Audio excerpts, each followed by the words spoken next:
At last, Mr. Charles Reed. What a pleasure to finally meet you in the flesh. Nice to meet you. Johannes Vanderberg, at your service. I did promise to meet you the moment you arrived. Ah, much obliged, Mr. Vanderberg. I guess I didn't expect you to mean so literally. Please call me Johannes. But where are my manners? Welcome to the proud city of Oakmont. Alas, now is not its finest hour, though it is its most important. You said you know someone who can help me with my problem. The visions have been getting worse. Such vividness of dreams is not uncommon here in Oakmont. By chance, the man I spoke of, Robert Throgmorton, is already at the port. He has dedicated a lot of time and effort to investigate this issue. Alas, I fear he has a more pressing matter on his hands. How can I find Mr. Throgmorton? Don't worry, you can't miss him. Throgmorton tends to stand out from the crowd.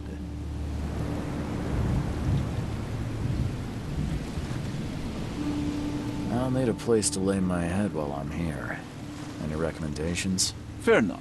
I've already feathered a nest for you.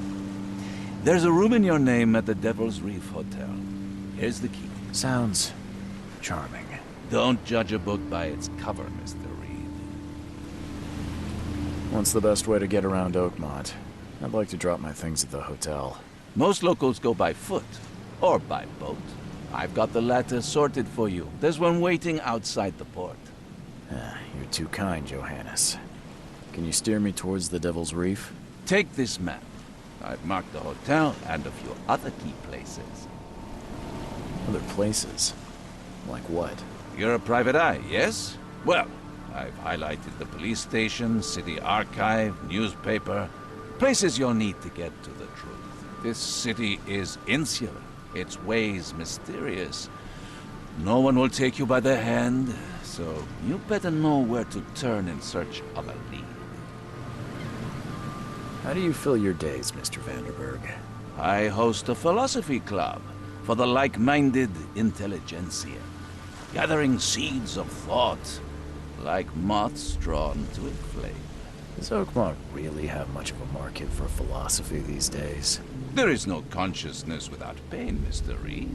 No better moment for clarity than times of hardship.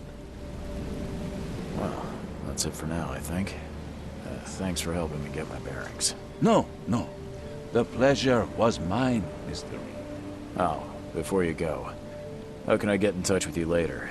Don't worry about that. I'm the kind of man who finds you. We'll meet again, Mr. Reed.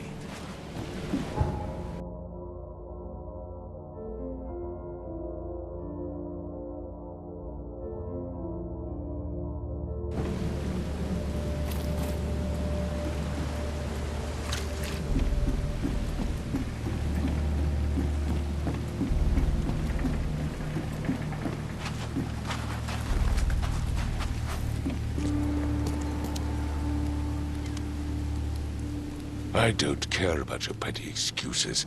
No one leaves the port until my son is found, and that is fine.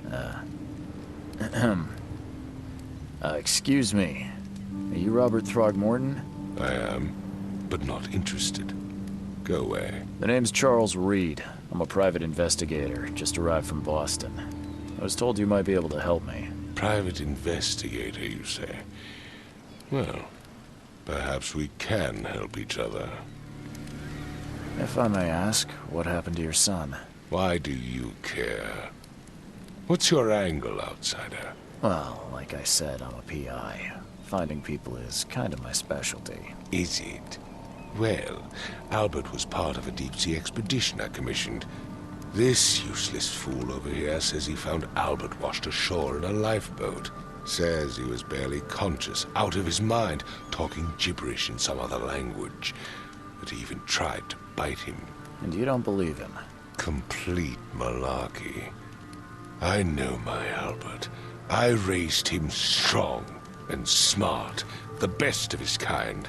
It couldn't have been him. Albert's disappearance is the work of Innsmouthers, mark my words. I've heard you're the man to speak to about visions, outbreaks of hysteria. I'm trying to get to the bottom of it myself. Another newcomer with another problem. Yes, I know what you speak of. Can I ask you a few questions? How dare you? My son Albert is missing, and no one in this Innsmouther-ridden city will do a damn thing. But yes, let's talk about your dreams.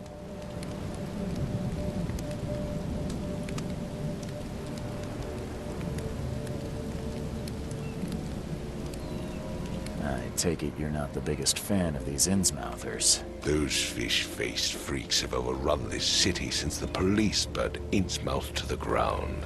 But now, those filthy migrants occupy half this damned city.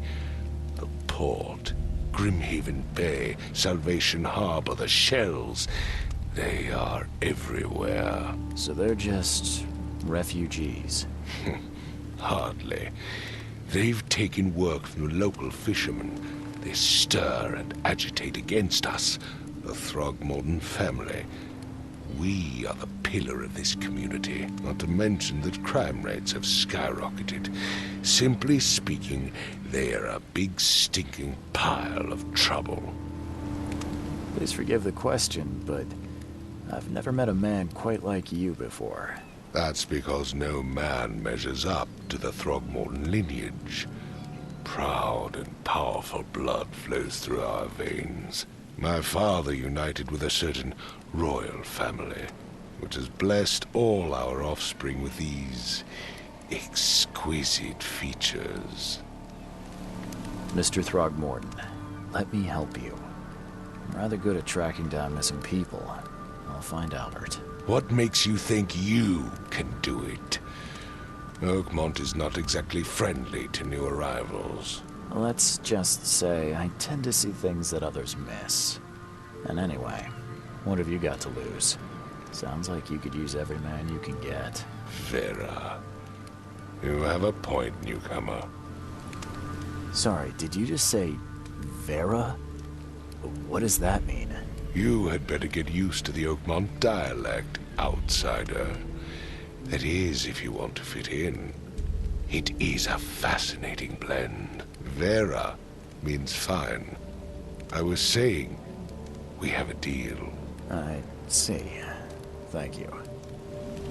I need to know more about what happened to Albert. Dane, did you not listen at all? I already told you everything. After leaving on the expedition, Albert was found on the shore in a lifeboat. These fishermen supposedly brought him to their house, and then left to call me. But when I arrived here, my son was nowhere to be seen. Anything else? Clearly, something suspicious occurred inside the house. I suggest you stop dawdling and go see for yourself. Where's the house where this all happened? For Kay's sake, I thought you were a private eye. We're standing right in front of it. You mentioned a lifeboat. Is it still around? Yes. Face the house, then to the left is a beach that borders a fence. You'll find it there. As much as I'm enjoying the weather, Mr. Throgmorton, it's time for me to get started. Find my son, newcomer, and be quick about it.